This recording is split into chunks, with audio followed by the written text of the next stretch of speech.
Okay. Kirsten's watching from her cabin. Yeah, I know. That's great.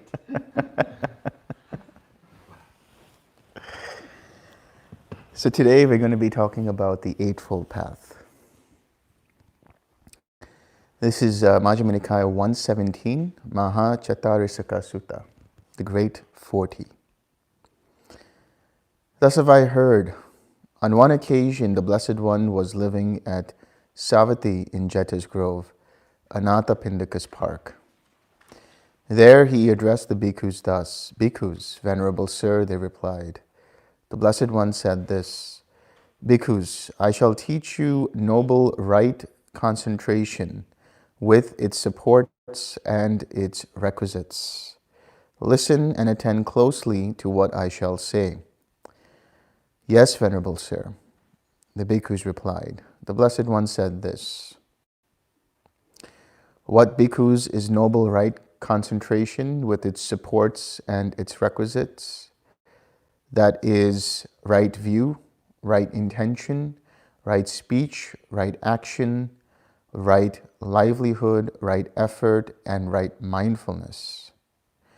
Unification of mind, equipped with these 7 factors, is called noble right concentration with its supports and its requisites." Generally, we don't use the word concentration because concentration denotes the idea that you become very focused. But understand that when I use the word concentration, I also mean collectedness. I don't mean that you focus.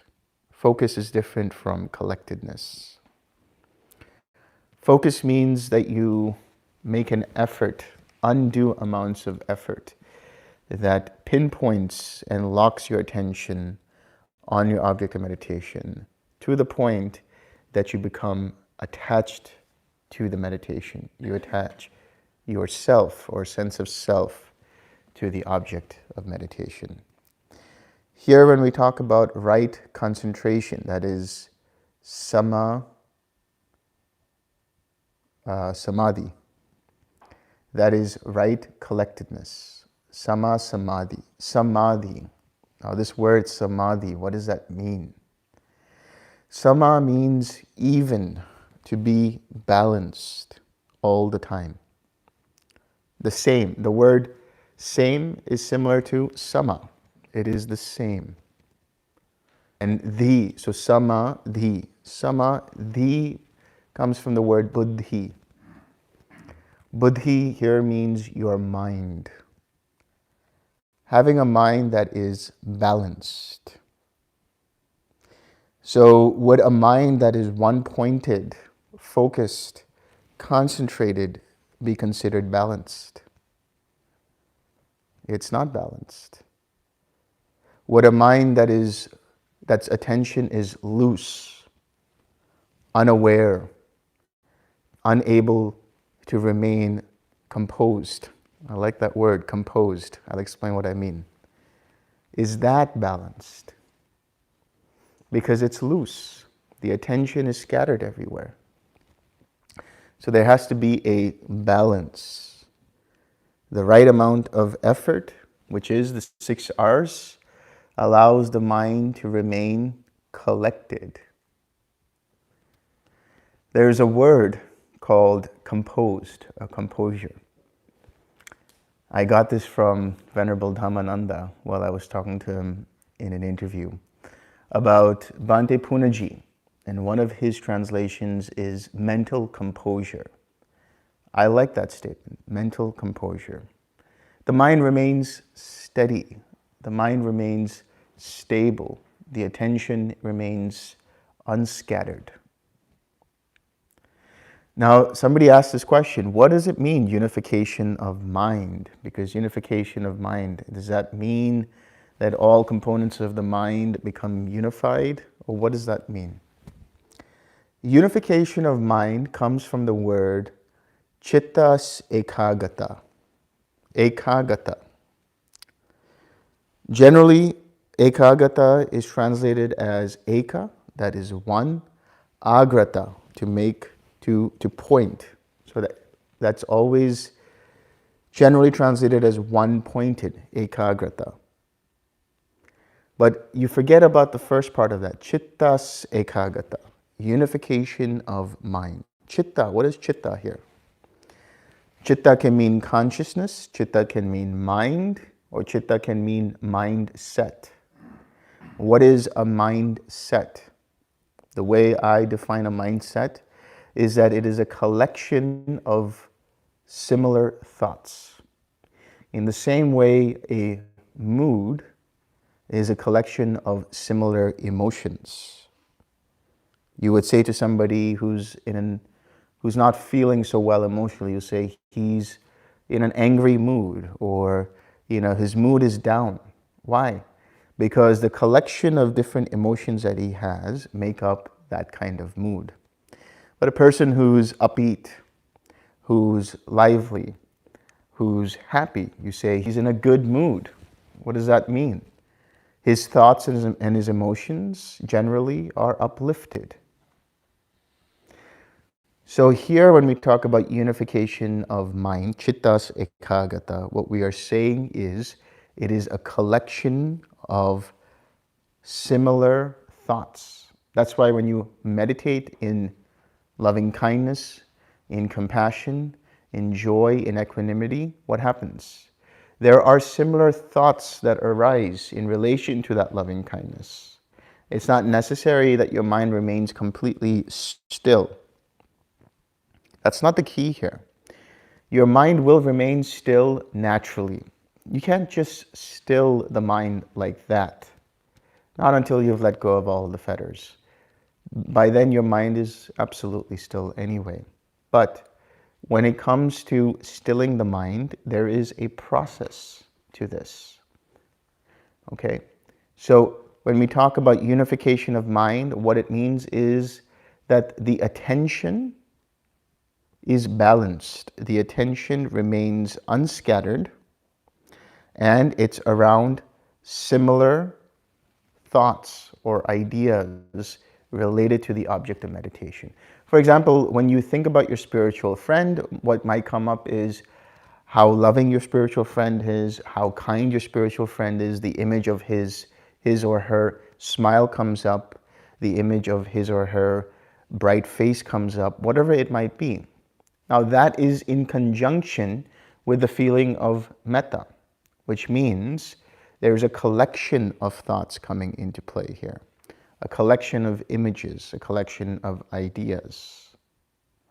So don't get bothered by the idea that your mind is not completely quiet or still.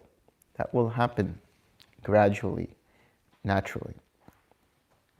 So the attention is unscattered. So when we say chittas ekagata, we are saying the unified mindset.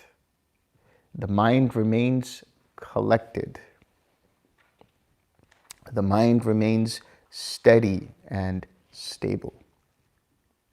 But in order for this to happen, you need additional factors. This is why the Buddha says that noble right concentration, or we can say meditation, with its supports and its requisites, that is right view, right intention, right speech, right action, right livelihood, right effort, and right mindfulness. These factors, along with the unification of mind, which means a mindset that is unified, will bring about the correct form of meditation, right collectedness, sama samadhi. So it's not like you can just go and sit down and meditate. Because if you try to do that, all kinds of hindrances come up, all kinds of thoughts come up, all kinds of ideas come up. And it is more difficult for you to be able to let go unless you know the right way to do it, the harmonious way to do it, the effective way to do it, the way that leads towards nibbana. There's a way that leads to nibbana, and there's a way that does not lead to nibbana. The right way and the wrong way. So the right way is the Eightfold Path. There's a reason why this path is the way it is. Because it supports, it's like a ladder, it supports one another. One leads to the other and supports for the process of right meditation, for the process of right collectedness. So how does this happen? Now we're going to get into the Eightfold Path. What are the different factors of the Eightfold Path? Therein, bhikkhus, right view comes first. And how does right view come first? One understands wrong view as wrong view and right view as right view. This is one's right view. That's the simplest understanding of right view. Understanding the difference between what is wrong and what is right. Unfortunately, there are some people in the world who don't even know that. That's a tragedy. They're not even aware of what is right and what is wrong. So in order for you to understand right view, you need to understand what is the wrong view. So you know that your mind is not following in the footsteps of wrong view. And what, bhikkhus, is wrong view? There is nothing given, nothing offered, nothing sacrificed. No fruit or result of good and bad actions. No this world and no other world. No mother, no father. No beings who are reborn spontaneously. No good and virtuous recluses and Brahmins in the world who have realized for themselves by direct knowledge and declare this world and the other world. This is wrong view. Wrong view is the view that does not look at karma. It's the view that says that there is no meaning in giving. There is no meaning in being generous. There is no meaning in being charitable because it doesn't have an effect. There is no cause and there is no effect. It says there is no this world and there is no other world. Here, like I said the other time, you can interpret this in two ways. One, meaning that there are no other realms, or that there is no possibility for you to enter altered states, that is to say, higher states of mind. That there is no possibility for you to experience jhanas. No mother, no father. What does this mean? Here the wrong view says is we don't owe anything to our parents. That there are no beings reborn spontaneously. Now there are two ways of understanding this. That is to say that there are no devas, there are no brahmas, there are no other beings aside from what we see here. I'll grant you that that doesn't need to be believed in until you see it. But there's another way of understanding this. That is to say, reborn in terms of every moment. In your meditation, you will see this. You will experience this. You will see the arising and passing away of individual consciousnesses.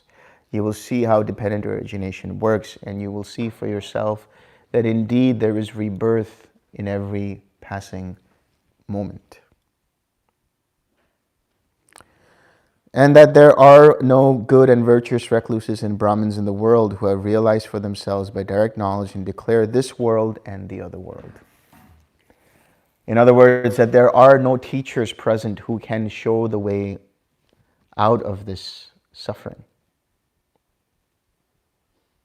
But we see that for ourselves now. We see the Buddha and the Arahats and their students. They were practicing and they saw for themselves the way out of suffering. But to deny that is wrong view. So how do you come from wrong view to right view? You experience for yourself the Dhamma and see that it works. You teach yourself how the mind works, and you listen to the voice of another. That voice of another is the Buddha, or an Arahat, or his student, or at this point in time, whatever that it is that we read from the suttas, whoever that might be, who is reading the suttas and explaining it. When that Dhamma is given, you see for yourself and you don't just blindly believe in it. You experiment using the confines of what is given to you in terms of the precepts and the other factors of the Eightfold Path. And using those tools, you investigate and examine and practice and see whether this process works for you or not. And from there, you gain experiential confidence. And then there is no doubt in the Buddha, Dhamma, and Sangha. And then right view is beginning to be established. The first level of right view is beginning to be established because now you see, as the Buddha says, and what bhikkhus is right view? Right view, I say, is twofold. There is right view that is affected by taints, partaking of merit, ripening in the acquisitions.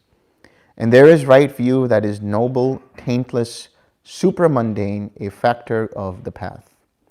And what bhikkhus is right view that is affected by the taints, partaking of merit, ripening in the acquisitions? There is what is given, what is offered, and what is sacrificed. There is fruit and result of good and bad actions. There is this world and the other world. There is mother and father. There are beings who are reborn spontaneously. And there are in the world good and virtuous recluses and Brahmins who have realized for themselves by direct knowledge and declare this world and the other world. That's the mundane right view. You come to this from your own experience. You realize that actions do have consequences. You realize that bad intentions lead to bad states of existence. Good intentions lead to good states of existence. That there is meaning in giving and being generous and charitable. That we owe a massive debt of gratitude to our parents because we realize, had it not been for them, we would not be in this life. And from this life be introduced to the Dhamma that allows us to understand the escape from suffering. And we come to the understanding of rebirth. We come to the understanding of the fact that there are those who understand the Dhamma and are able to show the way. So this is the mundane right view. This is the view that you come to when you establish into stream entry.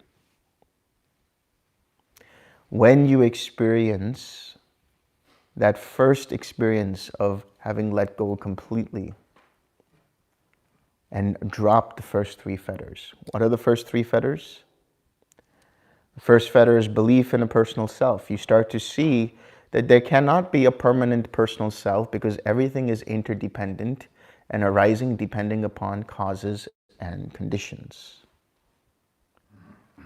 The second fetter, doubt in the path, doubt in the Buddha, Dhamma, Sangha. You no longer have that because you have walked the path and you have seen for yourself that indeed this process works. The third, clinging to rites and rituals. You let go of that completely because you understand rites and rituals have a place in whatever that is, whether it's chanting or lighting a candle or lighting a lamp. It uplifts the mind to that extent, but it does not directly take you to Nibbana. You see what directly takes you to Nibbana, and that is the practice itself. So you let go of any clinging to rites and rituals. This is stream entry. The breaking of these three fetters is stream entry. And so he says, this is right view affected by taints because there are still the asavas present. What are the asavas? The asavas are threefold. There are three asavas. There is the asava of sensual craving, there is the asava of being, and there is the asava of ignorance. These are still present to some extent, one way or the other. Partaking of merit and ripening in the acquisitions, meaning this view still partakes in the process of karma, ripens in the process of karma. There is still a sense of self being taken personally that is identified with. This is where you have to understand. Just because you let go of the belief in personal self doesn't mean that the mind automatically lets go of taking things personally or identifying with things. That is because conceit is still there. The belief in a personal self, or letting go of the belief in a personal self, is the experience of understanding that everything that arises due to causes and conditions. That's it. But the intrinsic taking of this is me, this is mine, this is myself, is still present in the fetter of conceit, which goes away at full awakening. And what bhikkhus is right view that is noble, taintless, supermundane, a factor of the path. So right view that is noble, that means you have entered into the stream, and moreover taintless, which means you have destroyed the three asavas. Supramundane, that is beyond just this world of the five sense bases. It is now locked into the mind, a factor of the path. The wisdom, the faculty of wisdom, the power of wisdom. The investigation of states enlightenment factor. The path factor of right view in one who is noble, whose mind is taintless, who possesses the noble path and is developing the noble path. This is right view that is noble, taintless, supramundane, a factor of the path. So usually the supermundane right view are the Four Noble Truths. That is, you fully understand what suffering is, you fully abandon all craving and conditions for suffering, you fully realize and experience nibbana and the cessation of suffering, and you perfect the cultivation of the Eightfold Path. But here the Buddha goes even deeper and he says, there are factors to the supermundane right view that is taintless, and that is the wisdom. What is the wisdom? The seeing of dependent origination. The seeing and understanding and experiencing of dependent origination when you come out of cessation of perception, feeling, and consciousness. The faculty of wisdom and the power of wisdom. So the faculty of wisdom is that which you exercise in the form of practicing. The power is a result, is the natural condition of wisdom present in the mind. The investigation of states enlightenment factor. This is Dhamma Vichaya, seeing things as they actually are. This is the second enlightenment factor that is dependent upon mindfulness. Remember when I talked about investigation of states, I said it's not about analyzing and going deep into, it's about seeing things as they are, understanding what is present and what is not present. And the path factor of right view in one whose mind is noble, taintless, and possesses the noble path, or is developing the noble path. Now, how do you get to this right view? Whether it's mundane right view or supramundane right view. How do you get to it? Here the Buddha says, one makes an effort to abandon wrong view and to enter upon right view. This is one's right effort. The 6 R's. You recognize if there is present in your mind any sort of wrong view or components of wrong view. Because now you know what is right view and what is wrong view. You see for yourself, this is right view and this is wrong view. You have been told, so now you can compare. Is my mind identifying with this process? Is my mind being ungrateful? Is my mind being blind to the understanding of action and consequence? Is my mind not being charitable? Is my mind being stingy? Is my mind being not generous? And you can recognize that.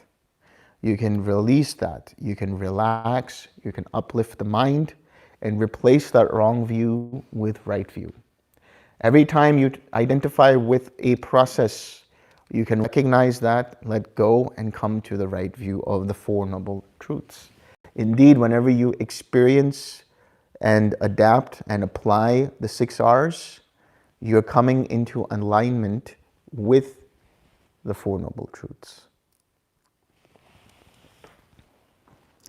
Mindfully, one abandons wrong view. Mindfully, one enters upon and abides in right view. This is one's right mindfulness. Mindfully, what does that mean? What does it mean to be mindful? It means to observe how mind's attention moves from one object to the other. Remembering to observe how mind's attention moves from one object to the other. So mindfully, meaning you recognize that the mind is in wrong view and you bring it to right view. This is mindfulness. You see that it was in wrong view and now it comes back to right view. Thus, these 3 states run and circle around right view. That is right view, right effort, and right mindfulness. How? Because with that initial right view, you're able to recognize what is wrong view and what is right view. With the right effort, you're able to let go of wrong view and come to right view. That is using the 6 R's. By recognizing this, the first R in the 6 R's, you're using mindfulness to see where the wrong view is and recognizing and seeing how your attention goes from that to right view. Therein monks, or therein bhikkhus, right view comes first. And how does right view come first? One understands wrong intention as wrong intention, and right intention as right intention. This is one's right view. So first we have to understand right view is samaditthi. That is the right perspective, the right view. What is right intention, or how do you come to right intention? Here it is through right view. So when we say right intention, it comes from the word sama sankappa. Sankappa means to have a motivation, right? Sankappa means to make a goal, to have an inclination. And what is that right intention? We'll explore that here. So first you have to understand what is wrong intention and what is right intention. That's the right view. And what bhikkhus is wrong intention? The intention of sensual desire, the intention of ill will, and the intention of cruelty. This is wrong intention. So what is sensual desire here? The mind experiences something through the 5 physical sense bases and grasps at it and wants more of it. What is the ill will? Here the mind has aversion towards it or against it, whatever it is that it is experiencing. The mind identifies with something and has aversion towards anything that is not with what the mind identifies. And then what is cruelty? Cruelty is the inability to recognize the suffering in another being. It is the intention to harm. It's the intention to harm and add to the suffering of another being. And what bhikkhus is right intention? Right intention, I say, is twofold. There is right intention that is affected by taints, partaking of merit, ripening in the acquisitions, and there is right intention that is noble, taintless, supramundane, a factor of the path. And what bhikkhus is right intention that is affected by taints, partaking of merit, ripening in the acquisitions? The intention of renunciation, the intention of non-ill will, and the intention of non-cruelty. This is right intention that is affected by taints, ripening in the acquisitions. The intention of renunciation. That comes from the word nekkhamma, which means to let go. What are you letting go? Your identification with whatever you think you possess, or whatever you think you want to possess, or whatever you think you are. Letting go of seeing things as me, as mine, or myself. Whether it is the clothes that you wear, the house you live in, your relationships with others, your emotions, your thoughts, your ideas, your works, your job, your career, whatever it might be, your meditation. Non-ill will, which means that you don't have aversion towards things. You don't have hatred towards beings. You don't have the intention to inflict harm. How is that cultivated? Through the practice of loving kindness. Non-cruelty. How is that cultivated? Through the practice of compassion. Because compassion is recognizing the suffering in another being and wishing them free from that suffering. Being there, supporting them in their own process of coming out of suffering, not adding to their suffering, not inflicting harm to that person who is suffering, not adding to their suffering. So in other words, you are there as a support system, but you allow that person to walk the path out of suffering. You cannot walk the path for them. They have to do it themselves. And what bhikkhus is right intention that is noble, taintless, super mundane, a factor of the path. Now the Buddha goes even deeper here. He says, the thinking, thought, intention, mental absorption, mental fixity, directing of mind, verbal formation in one whose mind is noble, whose mind is taintless, who possesses the noble path or is developing the noble path. This is right intention that is noble, a factor of the path. So another way of explaining or understanding mundane and super mundane is that the mundane is where you are exercising the factors of the path. The super mundane is where it becomes natural to you until it becomes the automatic process in your mind when your mind is free of all taints. So the factors of such a super mundane right intention is the thinking, the thought, intention, mental absorption, mental fixity, directing of mind, and verbal formation. So in other words, it's the intention, the inclination towards nibbana. It's the inclination and intention to collect the mind, right? And any verbal formations that arise in the form of thoughts and thinking are inclined towards nibbana. Well, how does this happen? It happens in the first jhana, right? What is in the first jhana? What are the factors of the first jhana? Secluded from unwholesome states, letting go of the hindrances, quite secluded from unwholesome pleasures. Secluded from unwholesome states, I should say. So that is secluded from or letting go of hindrances, and secluded from unwholesome pleasures or sensual pleasures.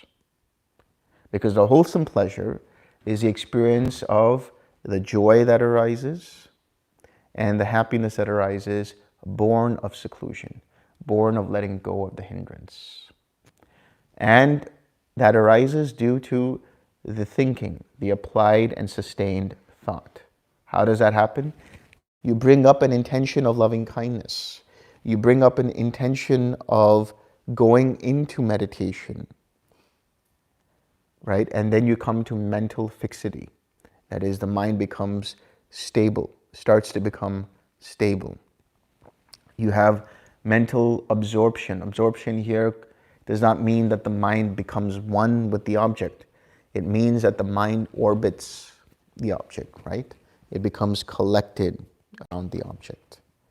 So whenever you're practicing meditation and you bring up a wholesome state of mind for the purpose of meditation, you are practicing the supramundane right intention, which is a mind inclined towards nibbana. One makes an effort to abandon wrong intention and to enter upon right intention. So every time you notice a hindrance and you let go of it, you go from the wrong intention to the right intention. Every time you notice in your daily life there's an intention to hold on to something, or there's an intention to reciprocate a unwholesome speech, or there's a intention to inflict harm through your words or actions upon someone. When you can recognize that as wrong intention, let that go and uplift the mind and come to the right intention by letting go of taking things personally, by letting go of identifying with experiences, by cultivating loving kindness, by cultivating compassion. Then you are experiencing right effort. You are exercising right effort to go from the wrong intention to the right intention. Mindfully, one abandons wrong intention. Mindfully, one enters upon and abides in right intention. This is one's right mindfulness, meaning you are observing how your mind's attention goes to wrong intention, and you let go using the 6 R's, and you observe how your mind is now in right intention. Thus, these 3 states run and circle around right intention, that is right view, because you know what is wrong intention and what is right intention, first and foremost. Right effort, because you use the 6 R's, and right mindfulness, because you are recognizing when you go from wrong intention to right intention. Therein, bhikkhus, right view comes first.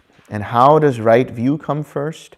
One understands wrong speech as wrong speech and right speech as right speech. This is one's right view. So first you have to recognize what is wrong speech, and then you have to recognize what is right speech. And what, bhikkhus, is wrong speech? False speech, malicious speech, harsh speech, and gossip. This is wrong speech. What is false speech? Telling lies. Right? Intentionally telling lies. Intentionally saying something that you know to be untrue as true. Or you know to be true as untrue.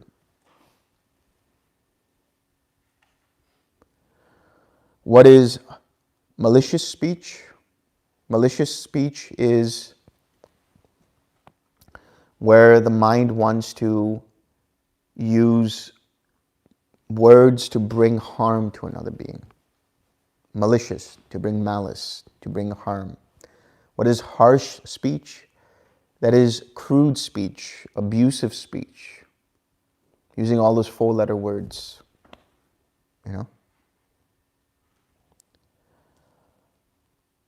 And gossip.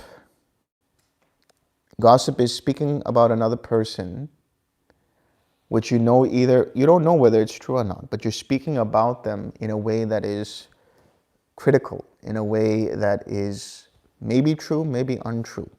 But how do you know if it's gossip? If you feel uncomfortable talking about that person if they were in this room with you, right?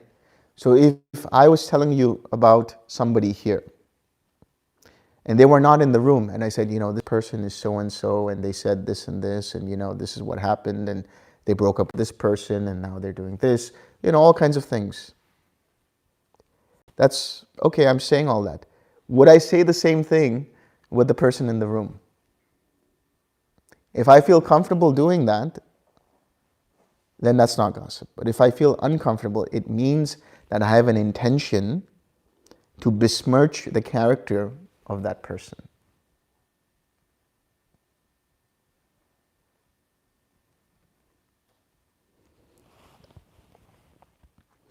And what, bhikkhus, is right speech? Right speech, I say, is twofold. There is right speech that is affected by taints, partaking of merit, ripening in the acquisitions. And there is right speech that is noble, taintless, supramundane, a factor of the path. And what bhikkhus is right speech that is affected by taints, partaking of merit, ripening in the acquisitions. Abstinence from false speech, abstinence from malicious speech, abstinence from harsh speech, abstinence from gossip. This is right speech that is affected by the taints, ripening in the acquisitions. So a nice way to understand right speech is an acronym that I use, which is called THINK. To think before you speak. So that's THINK. T stands for timely. Is it the right time to say what you want to say? H is for honesty. Do you know what you are going to say to be truthful? I is for intention. What is the intention behind why it is that you want to say whatever it is you want to say? Is it intentionally wholesome? N is for necessity. Is it necessary for you to say it? Is it necessary for the other person to hear it? And K is kind. Can you use kind words? Can you speak kindly? Now somebody asked me this question, but what if if you're a parent and you have to shout at your child? You have to scold your child. Or somebody's not being, somebody's being belligerent in the workplace. Somebody's being having insubordination at the workplace. How do you deal with that? Can you shout kindly? Can you scold kindly?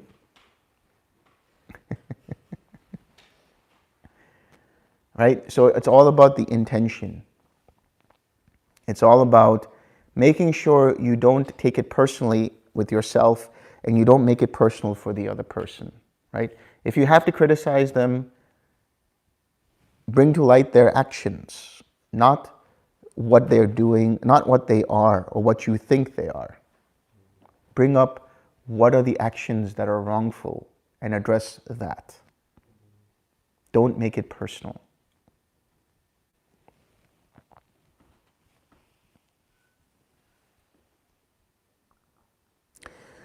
And what bhikkhus is right speech that is noble, taintless, supramundane, a factor of the path. The desisting from the four kinds of verbal misconduct. The abstaining, refraining, abstinence from them in one whose mind is noble, whose mind is taintless, who possesses the noble path and is developing the noble path. This is right speech that is noble, a factor of the path. In other words, now you are automatically utilizing right speech. In other words, you don't have to think about, am I using right speech or am I using wrong speech? You're automatically exercising the ability to use right speech.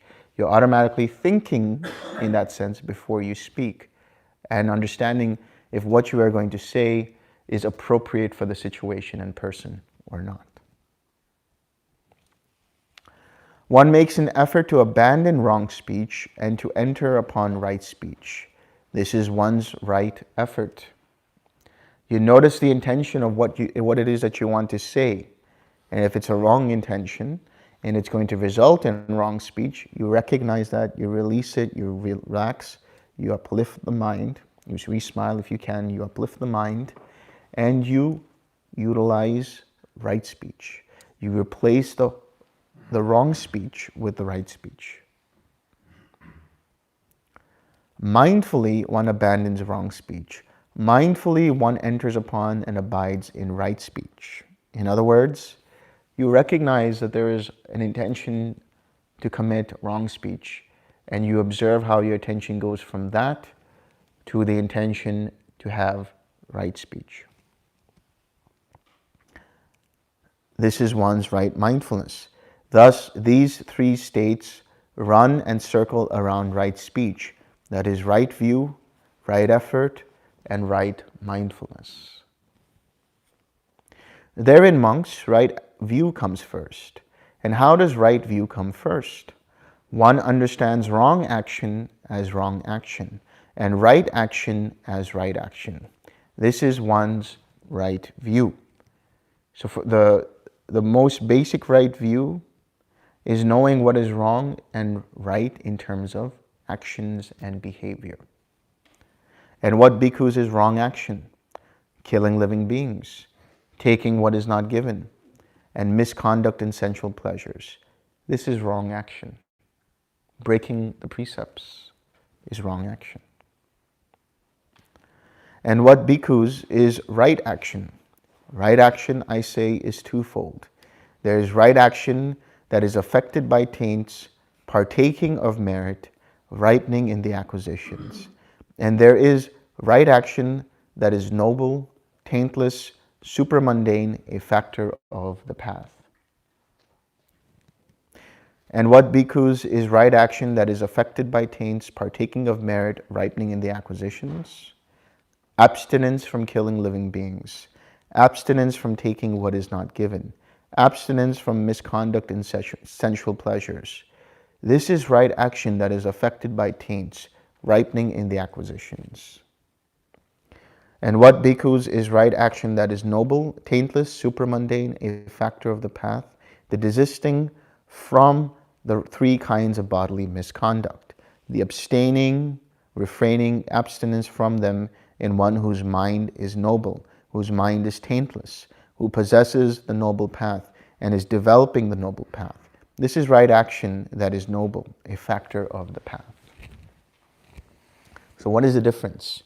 It's the same thing except for one key difference. In the mundane right action, you make an effort, you make a conscious effort to abstain from breaking the precepts. In the second case of the supramundane right action, your mind automatically desists, abstains from doing it. It just can't. It can't break the precept. So there is power in what you do in the mornings by taking the precepts. Whether it's the 5 basic precepts, the 8 precepts, the 10 precepts, how many ever precepts. But there is power in taking just the 5 basic precepts, because what you are doing is you are setting your intention rightly. And you are entering into right action. You're making the intention to commit right action all the time. And then you make the conscious effort throughout the day to make sure, is my mind intending to break a precept? Is my mind intending to harm a living being? Is my mind intending to take what is not given? Is my mind intending to indulge in sensual misconduct? So when we talk about harming living beings, that comes from the intention to harm, right? That comes from the intention to have ill will, hatred, and aversion. That translates into the hindrance of ill will, hatred, and aversion. When we take what is not given, which is essentially stealing, but on a deeper level, it's trying to look for things and grasp at things that are not ours. Whether it's seeking attention from another person, whether it's seeking credit where credit is not due, and so on and so forth. And when we have that kind of intention, our mind is restless. And so that gives rise to the hindrance of restlessness. When we want to indulge in sensual pleasures, and in the process, we have misconduct. So in the pursuit of a sensual pleasure, we break the other precepts, that is sensual misconduct. And there it activates sensual craving. And therefore it translates into the hindrance of sensual craving.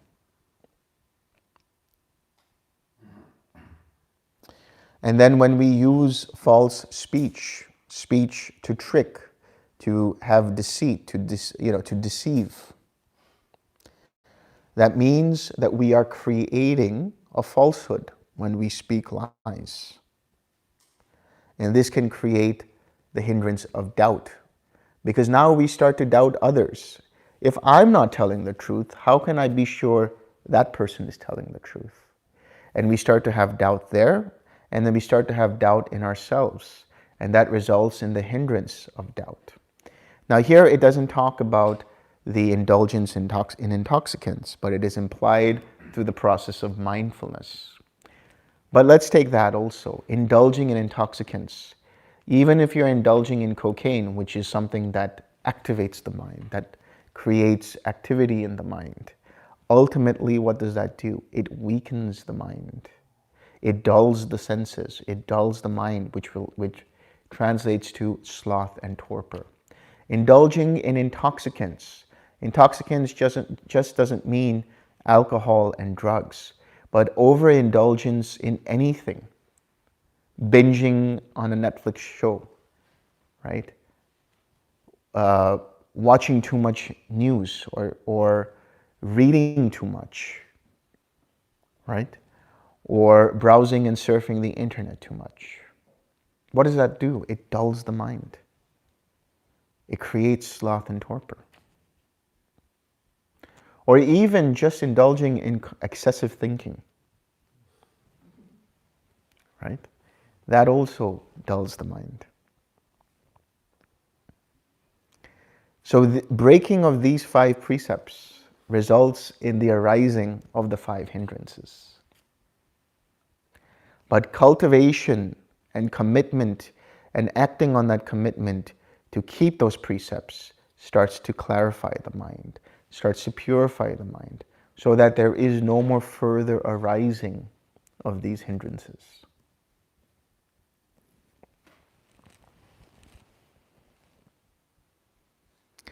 So one makes an effort to abandon wrong action and to enter upon right action. This is one's right effort. So you have the intention to break a precept, you recognize that, you release it, you relax, you re-smile, you come back, and you make the intention to keep that precept. Here you are using the right effort to abandon the wrong intention, the wrong speech, the wrong action, and come to the right intention, right speech, right action. Mindfully, one abandons wrong action. Mindfully, one enters upon and dwells in right action. Whenever you recognize this, you're utilizing mindfulness. This is one's right mindfulness. Thus, these 3 states run and circle around right action. That is right view, right effort, and right mindfulness.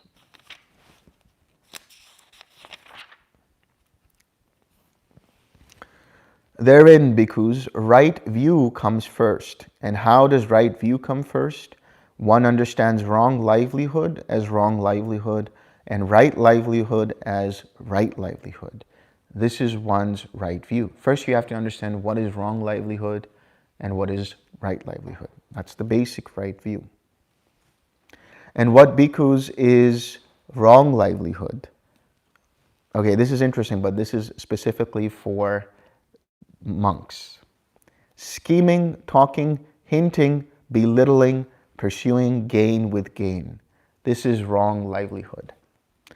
For the purpose of the ordinary life, wrong livelihood is any kind of livelihood that inflicts harm on oneself and harm on another. So any kind of job or career which causes harm to another being, one way or the other, that's wrong livelihood. And what, bhikkhus, is right livelihood? Right livelihood, I say, is twofold. There is right livelihood that is affected by taints, partaking of merit, ripening in the acquisitions, and there is right livelihood that is noble, taintless, super mundane, a factor of the path. And what, bhikkhus, is right livelihood that is affected by taints, partaking of merit, ripening in the acquisitions? Here, bhikkhus, a noble disciple abandons wrong view and gains his living by right livelihood.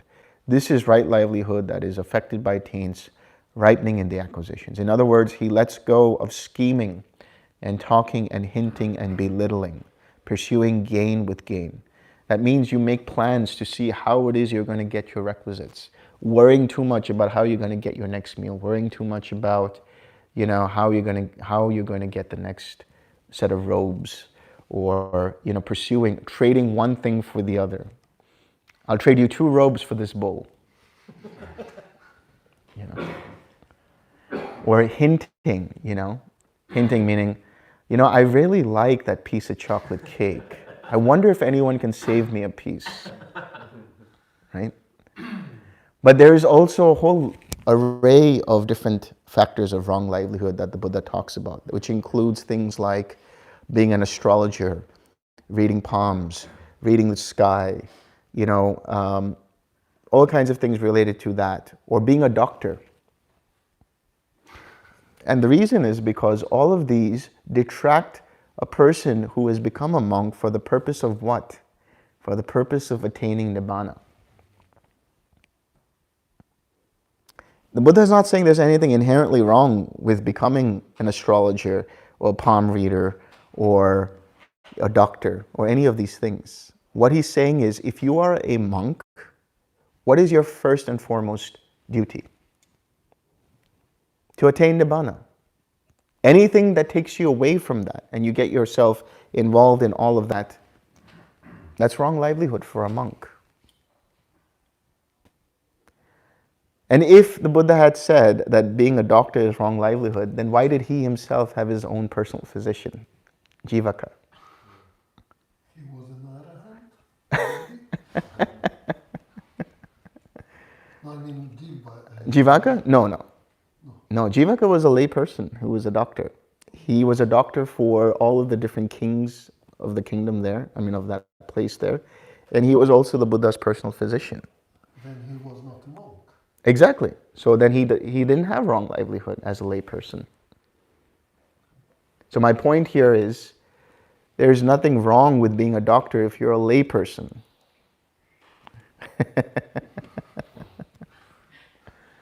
But as a monk, your foremost duty is to attain Nibbana. Right? So anything that detracts you from that. But once, in the 500 arahants, what about their right livelihood? They already were arahants. Yeah, so they don't do anything. That's the best, don't do anything. That's not true. They were doing a lot of things. Well, yes, they were taking care of the monastery. They were tending to the sick, right? Like Sariputta would tend to anybody who was sick, make sure people were fed and things like that. So after you attain Nibbana, you can, not just Nibbana, arahant, that's simple. After that simple step, you can do anything again. Well, I wouldn't say that. Well, anything wholesome. Yeah. But remember, when Sariputta was taking care of the sick, he was just helping them make sure that they were getting enough medicines and requisites and everything else. He himself was not necessarily trying to heal them. He was just administering medicine if they needed medication and things like that. As you would do from one fellow human to another. That's it. But I'm saying in terms of a job, in terms of a career, arahats are like jobless. No career. There's no career path in becoming an arahat.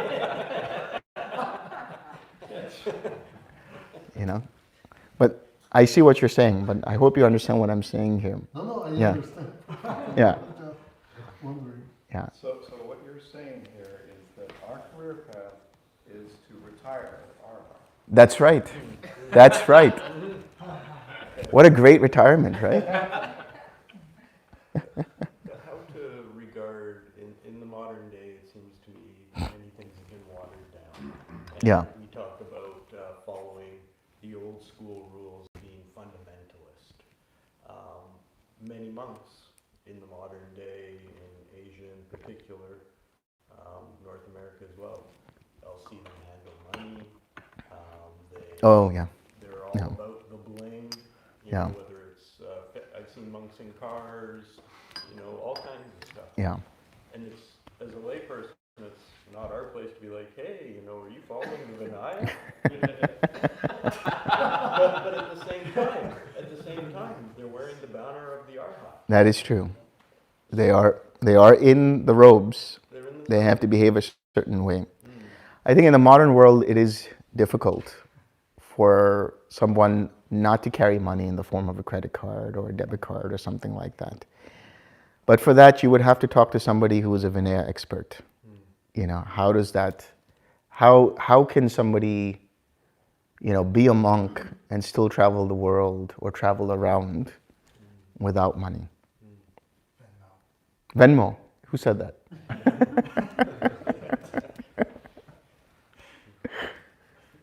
Be a hobo. You can be a hobo, that's right. When you become a monk, you're basically, you know, in the life of a homeless person, right? That's the life into homelessness. You're wandering from place to place. What does it say? Your life is dependent on others. Well, and you're begging for your food. Well, no, not begging. Not begging silently, you're just standing there. Standing there, and whoever is generous will provide and offer alms. There's a nun, a Theravada nun in Charlotte, North Carolina, and she has told me that on days where there's nobody to bring her Dhamma, she has from her organization, she cannot use actual cash and not credit cards, but if she has gift cards, like for a chain or a restaurant, she can use that. That's interesting. That's good. Because that's kind of It's a bound gift to, card. bound to food. Right. So maybe that's, I don't know why, but that's what she. Yeah. That's interesting. Yeah, that's very interesting. But yeah, I don't know what to tell you about that, you know. You're deep in the gray. Yeah. I think what I would say would be that if it's a higher ordination monk or a nun, they shouldn't be doing that. They should have their kapya, take care of all these Well, that things. is true. And Yes. that's what the samanera is for, Right. to pay for the meal, to get the requisites. You She's, don't touch any of that stuff. she's alone in her vihara, so there's no somebody around, nothing. She's trying About to build it, Sophia, and maybe Sophia can help. he's 2.5 hours away, so. Yeah. Well, maybe she should go to a monastery to get support. You know, that's, people will go out on their own, and they really shouldn't be doing that. They need to stay with who ordained them within a monastery, so. Yeah. sometimes it's, you know, Yeah. So let's come back to the sutta. So, all right, so we spoke about the right livelihood that is noble, taintless, supermundane, a factor of the path. The desisting from wrong livelihood, the abstaining, refraining, abstinence from it, in one whose mind is noble, whose mind is taintless, who possesses the noble path and is developing the noble path. This is right livelihood that is noble, a factor of the path. One makes an effort to abandon wrong livelihood and to enter upon right livelihood. This is one's right effort. You recognize whether what I'm doing is right or wrong. And you make the decision, if it's wrong, to deviate to the right. Right? That's your effort. You're mindful of these options. You're mindful of how your mind goes and inclines towards the wrong and goes from that towards the right. This is right mindfulness. And then mindfully one abandons wrong livelihood, mindfully one enters upon and dwells in right livelihood. This is one's right mindfulness. Thus, these three stages run and circle around right livelihood. That is right view, right effort, and right mindfulness. Therein, bhikkhus, right view comes first. And how does right view come first? In one of right view, right intention comes into being. In one of right intention, right speech comes into being. In one of right speech, right action comes into being. In one of right action, right livelihood comes into being. In one of right livelihood, right effort comes into being. In one of right effort, right mindfulness comes into being. In one of right mindfulness, right concentration comes into being. In one of right concentration, right knowledge comes into being.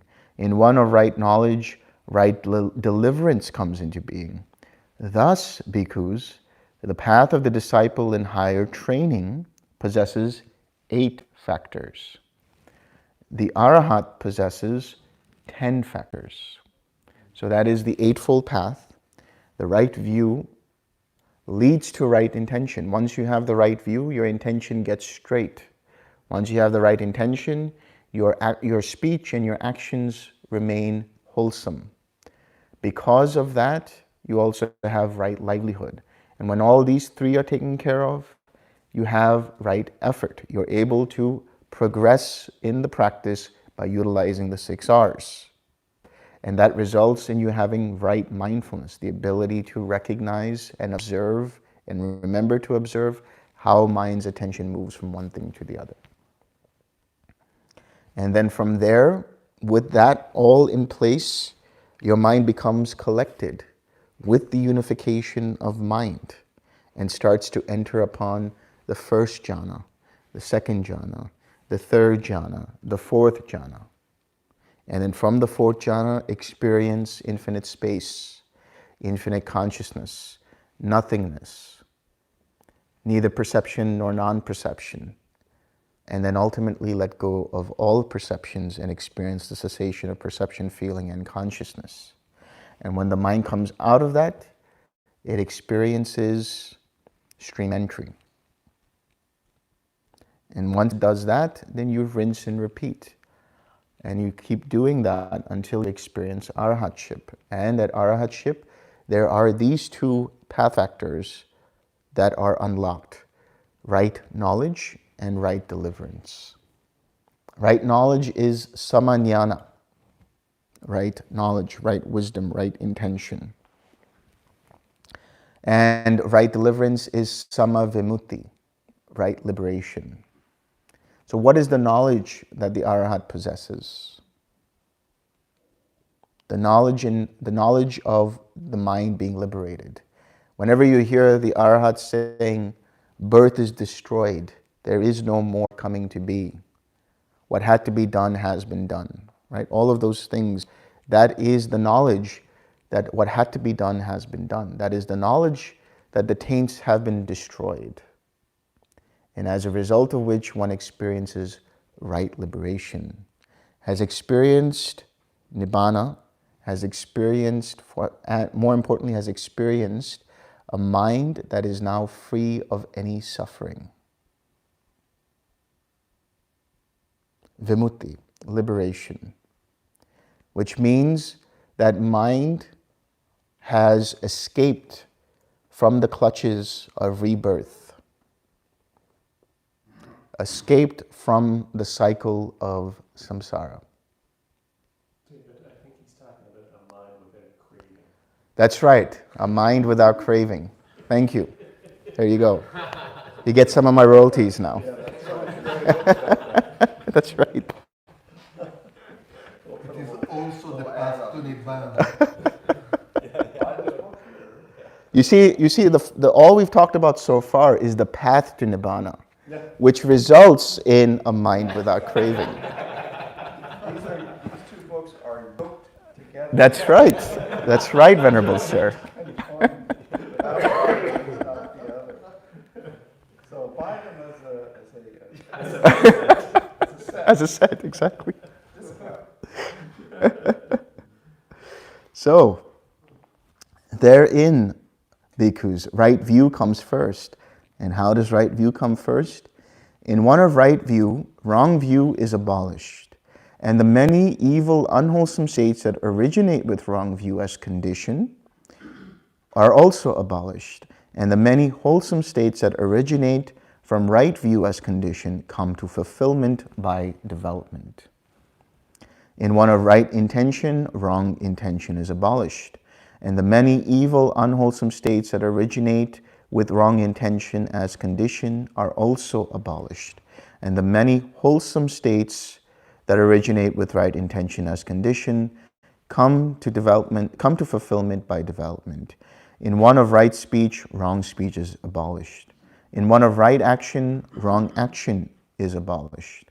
In one of right livelihood, wrong livelihood is abolished. In one of right effort, wrong effort is abolished. In one of right mindfulness, wrong mindfulness is abolished. In one of right concentration, wrong concentration is abolished. In one of right knowledge, wrong knowledge is abolished. In one of right deliverance, wrong deliverance is abolished. And the many evil, unwholesome states that originate with the wrong path factors as condition are also abolished.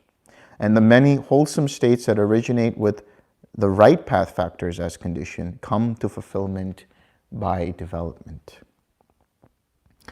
Thus, bhikkhus, there are 20 factors on the side of the wholesome and 20 factors on the side of the unwholesome. This Dhamma discourse on the Great 40 has been set rolling and cannot be stopped by any recluse or Brahmin or God or Mara or Brahma or anyone in the world. Because if any recluse or Brahmin thinks that this Dhamma discourse on the Great 40 should be censured and rejected, then there are 10 legitimate deductions from this assertion that would provide grounds for censuring him here and now.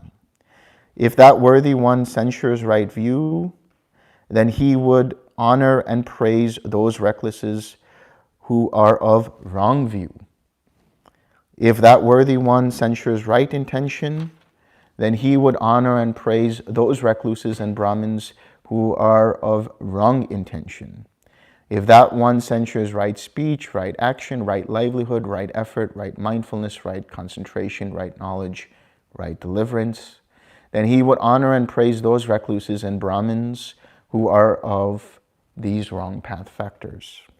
If any recluse or Brahmin thinks that this Dhamma discourse on the Great 40 should be censured and rejected, then these are 10 legitimate deductions from these assertions that would provide grounds for censuring him here and now. Bhikkhus, even those teachers from Okala, Vasa, and Banya, I don't know any of these teachers, who held the doctrine of non-causality, the doctrine of non-doing, and the doctrine of nihilism, would not think that this Dhamma discourse of the Great 40 should be censured and rejected. Why is that? For fear of blame, attack, and confutation. That is what the Blessed One said. The bhikkhus were satisfied and delighted in the Blessed One's words.